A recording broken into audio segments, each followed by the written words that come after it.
estas alturas del debate dejo constancia de mi posición a favor de la reforma al Poder Judicial, que los juzgadores sean electos por el pueblo. El significado de soberanía, una obviedad. Seremos los primeros en el mundo de hacerlo en la dimensión que se busca.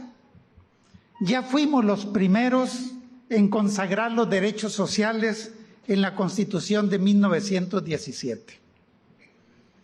Con toda seguridad, hay muchos actos del Poder Judicial como referente de justicia misma, pero no menos cierto es, como lo dijo en el foro celebrado en Saltillo la consejera de Judicatura, Celia Maya, esa es una reforma de profundo calado que va a caminar.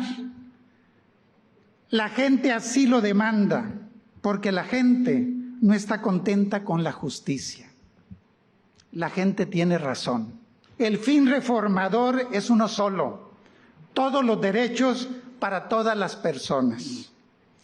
La cuarta transformación de la República habrá de afirmarse con la democratización de la justicia. La historia nos convoca. Lo valioso no es hacer prevalecer una idea o un proyecto. Lo valioso es generar una participación, escuchar, ser escuchado, expresar en buena lid lo que se tiene que decir, buscar entender a detalle la posición de quien está en desacuerdo, todo ello en un marco de respeto. Quedarnos a escuchar lo que no querríamos escuchar y plantarnos a explicar lo que nos cuesta trabajo expresar como integrantes del sistema de justicia. Siempre es difícil, pero es una fórmula que nos permite entender con mayor claridad la circunstancia y establecer un auténtico diálogo, un diálogo indispensable para una sana interacción democrática. Y no menos importante, es quitar también la especulación de en medio para centrar muy bien las discusiones. De poco o nada vale pretender desacreditar una reforma constitucional por las cosas que no dice, por los temas que no toca, porque no es exhaustivamente casuística en temas que ni siquiera son propios de la Constitución, sino de legislación ordinaria, de reglamentos o incluso de acuerdos institucionales que no requieren de ningún desglose fino por parte del constituyente.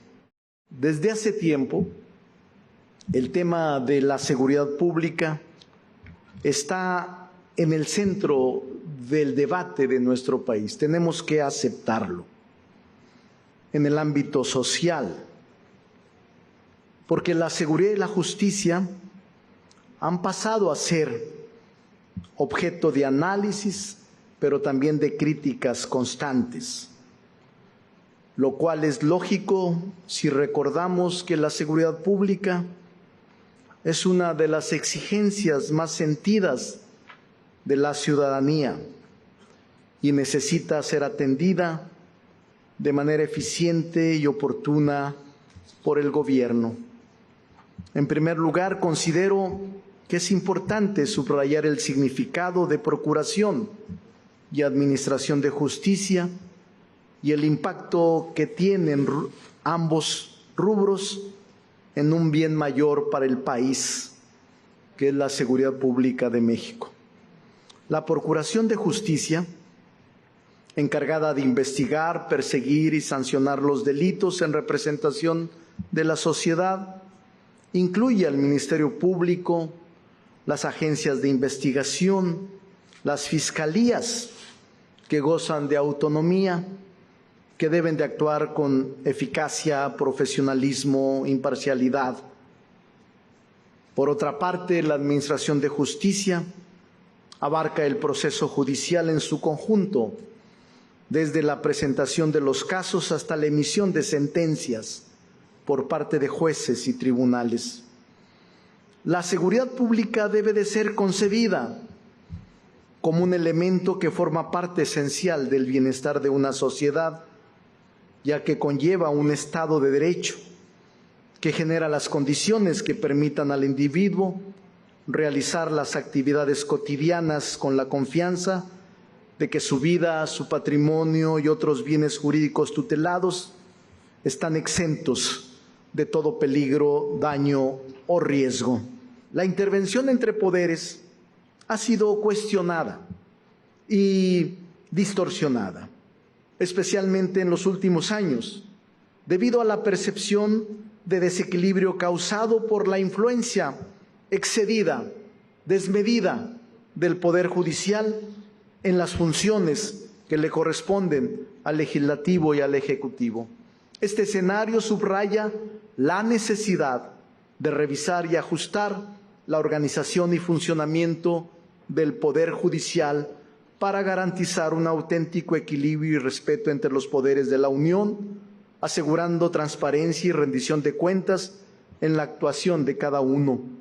Cabe mencionar que el Poder Judicial, particularmente la Suprema Corte de Justicia de la Nación, ha intervenido en una posición de abierta confrontación respecto de los otros dos poderes, suspendiendo la aplicación de leyes que a menudo excede sus competencias, creando un conflicto con los principios de supremacía constitucional, de intromisión a la división de poderes.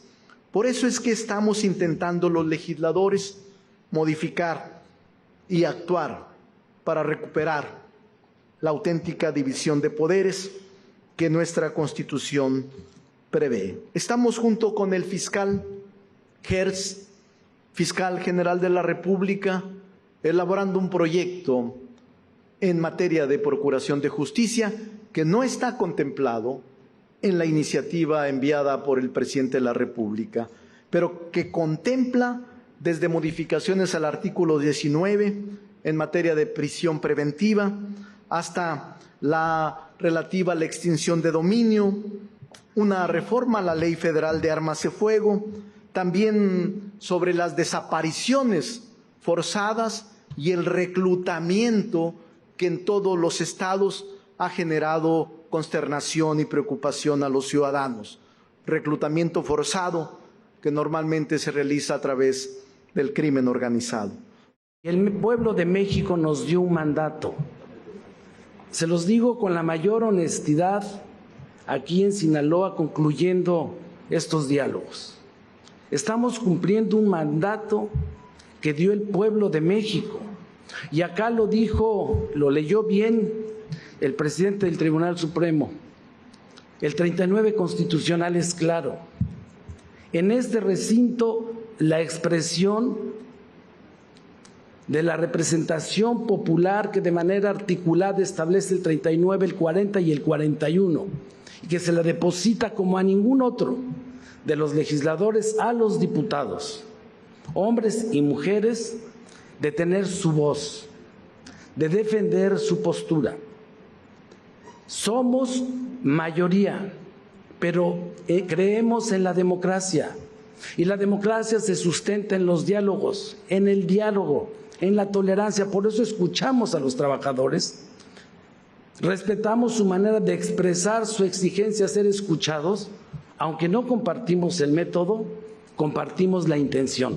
Hoy les puedo decir que en los próximos días, en un ejercicio de transparencia con el pueblo de México, que es nuestra responsabilidad, vamos a empezar a perfilar lo que se ha venido confeccionando derivado de estos foros, donde no hubo oídos sordos.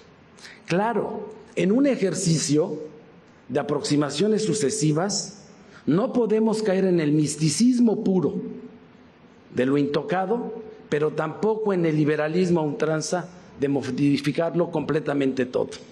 Tenemos que encontrar, por el bien de México, en la tolerancia, en la democracia, en el ejercicio dialéctico, un dictamen que le dé respuesta al menos a 5 cosas que esperan de nosotros los mexicanos. Una total y auténtica autonomía del Poder Judicial que no esté supeditado a ningún otro interés que no sea el interés de servir al pueblo de México. La independencia de cualquier poder fáctico por encima de los poderes legalmente constituidos en nuestro país y establecidos en la Constitución. y el más importante, vinculado estrechamente al interés del pueblo de México, que haya justicia pronta, gratuita y expedita, porque así está establecido desde el 17 en nuestra Constitución. Todos afirmamos que la democracia es un buen sistema de gobierno y que los derechos humanos son intocables. Pero esa afirmación nos está empezando a despertar buenas preguntas. Podemos encontrar fórmulas para elegir a los ministros y a los magistrados y a los jueces del país. ¿Y para qué queremos cambiarlos? Ahora, ¿para qué queremos que se queden los que tengan los méritos suficientes para quedarse? ¿Nada más para que se vayan algunos? Creo que este tema que hoy discutimos, que enmarca toda la discusión del sistema de justicia en México, el de antier y el de hoy, son fundamentales para entender lo que pretendemos hacer. Lo que queremos es que cambien, que empiecen a cambiar pronto y radicalmente los criterios judiciales, los criterios con que se imparte justicia en el país. Creo que tenemos que ajustarle dos cosas. Una, que el control de los actos de las autoridades se concentre en la Suprema Corte de Justicia, en una nueva Suprema Corte de Justicia. Hoy está distribuido de manera desordenada en todos los jueces del país, que cuiden los derechos humanos siempre. Pero hay jueces en este país que contradicen a la Suprema Corte de Justicia y no hay manera de que no resuelvan contra un criterio de la Suprema Corte de Justicia. El asunto de los toros de hace poco, muy vigente todavía, es una muestra de ello.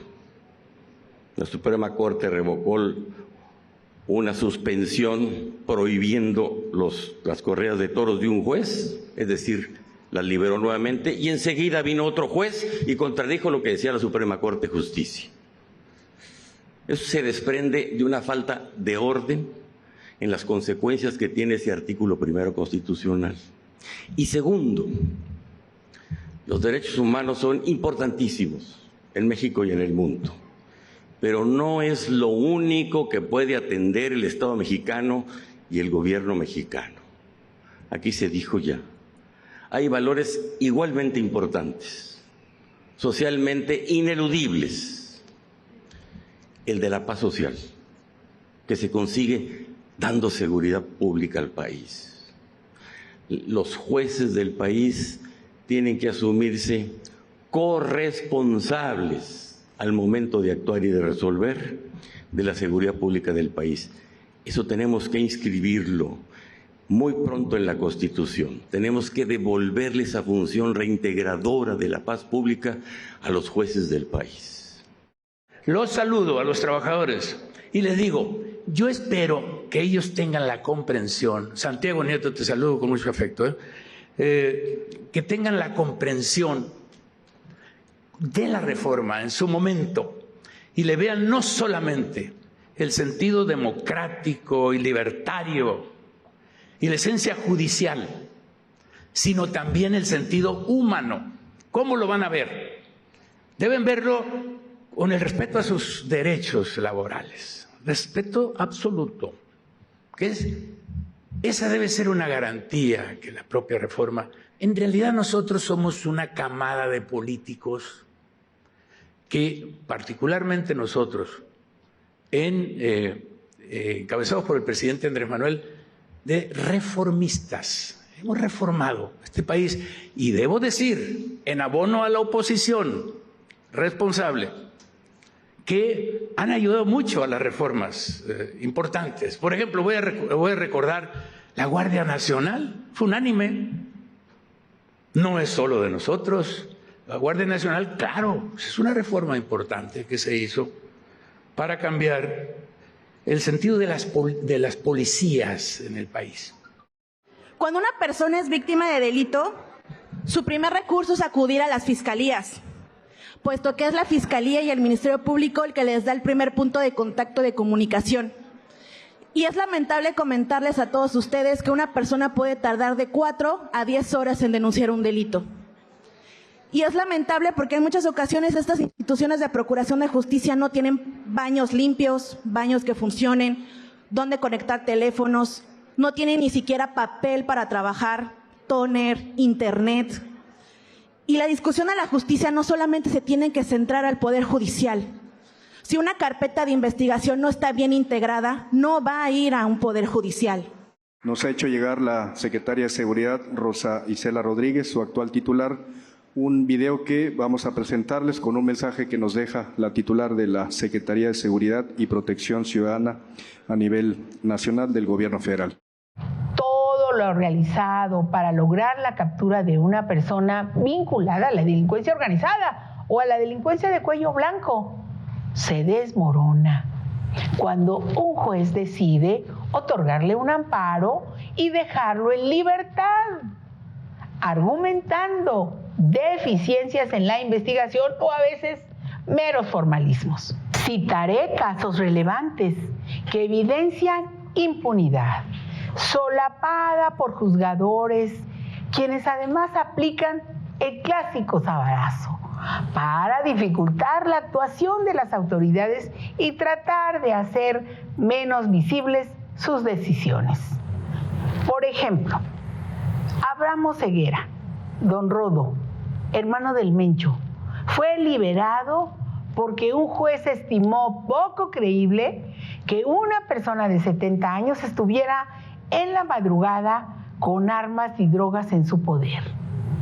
Otro ejemplo es el de Luis Antonio Yepes, hijo del Marro, líder del cártel de Santa Rosa de Lima, y fue puesto en libertad a pesar de haber sido detenido en posesión de drogas y de armas tras eventos violentos en Guanajuato.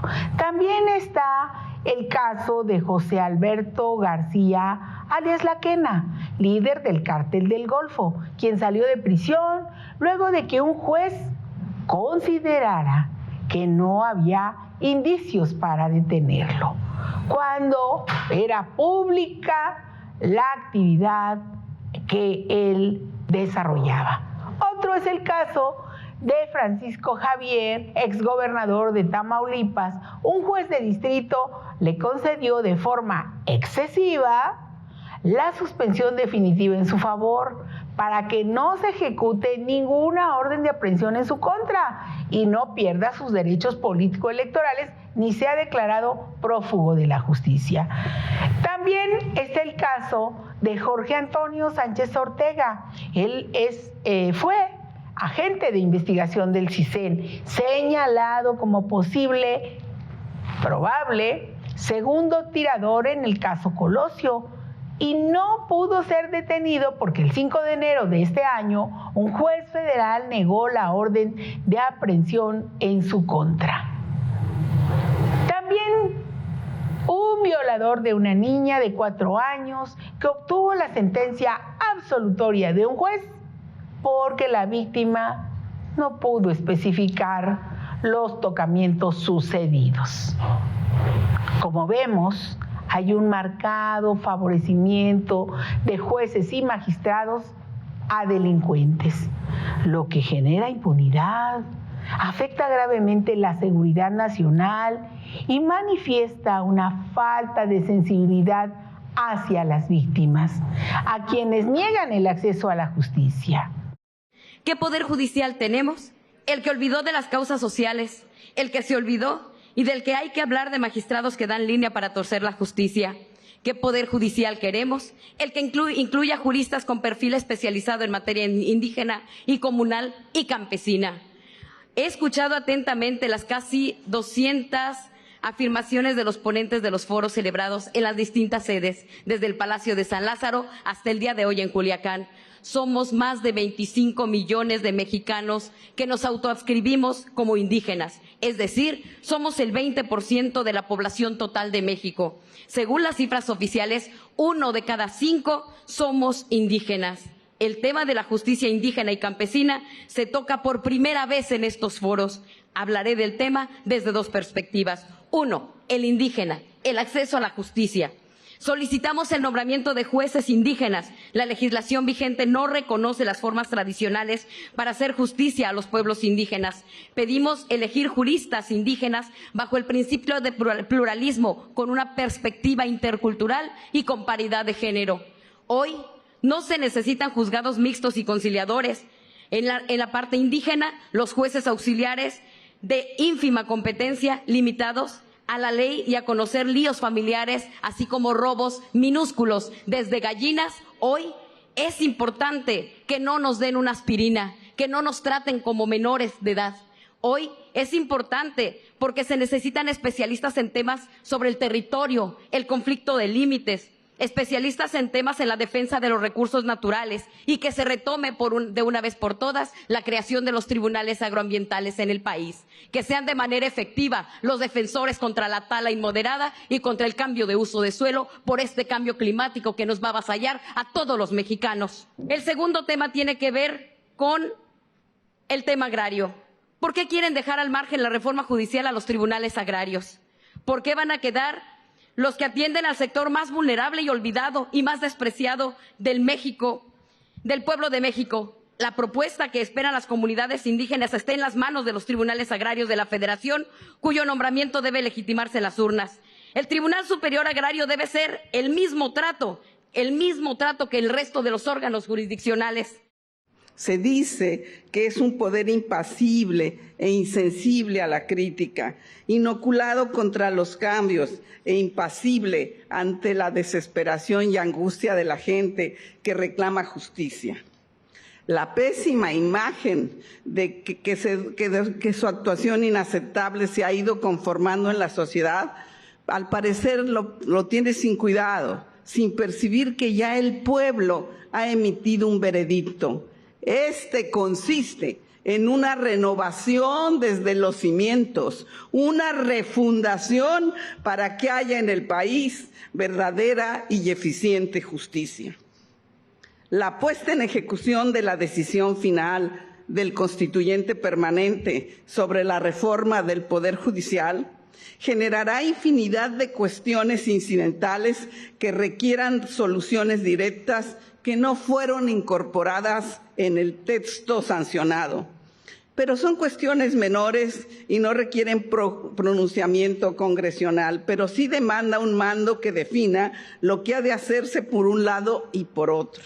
Es conveniente que se realice un seguimiento y evaluación de los avances y problemas que vaya teniendo la ejecución de la reforma constitucional. Cuando estamos hablando de una manera integral en el tema de acceso a la justicia, no solamente es el Poder Judicial, qué bueno que estamos empezando por ahí, ¿sí? Pero en un tema como la procuración de justicia, sobre todo en este tema penal, que no es la única materia del derecho, pero es una materia muy importante que nos afecta a todos y a todas, ¿sí? Que ahí tiene que ser de una manera mucho más integral, que debe tomarse en consideración mirar a las policías, a todos los cuerpos de policías, con una nueva manera de darles importancia a las policías. A las fiscalías también tenemos que fortalecerlas, de qué manera, de qué forma hacemos que investiguen mejor los métodos, etcétera. Pero también ahí incluye el Poder Judicial y llegar hasta el sistema penitenciario en esta materia penal. Porque muchos dicen, ¿por qué empezamos por el Poder Judicial que empiezan en las fiscalías? Yo digo, a ver, el Poder Judicial ve todo, ve el derecho penal, pero también el derecho familiar, que si vemos estadísticas son la mayor cantidad de expedientes que tienen de todos, tanto a nivel local como federal. Entonces, este es un tema que obviamente se tiene que que se tiene que trabajar, se tiene que analizar con la misma seriedad y con la misma profundidad que se está haciendo la reforma al Poder Judicial. Esta nueva forma de gobernar, que es el humanismo mexicano, jamás aceptaría una vulneración de los derechos de los trabajadores cuando estamos siempre buscando cómo mejorar sus condiciones, no solamente físicas, sino sus condiciones de vida. Estamos buscando la felicidad de la gente y en eso vamos a seguir trabajando y creo que vamos a ser ejemplo en el mundo de una reforma a un poder judicial que nos sigue llevando a caminar por la democracia y todos juntos. Creo que estamos en posibilidad de hacerlo en consenso con todas las fuerzas políticas de este país.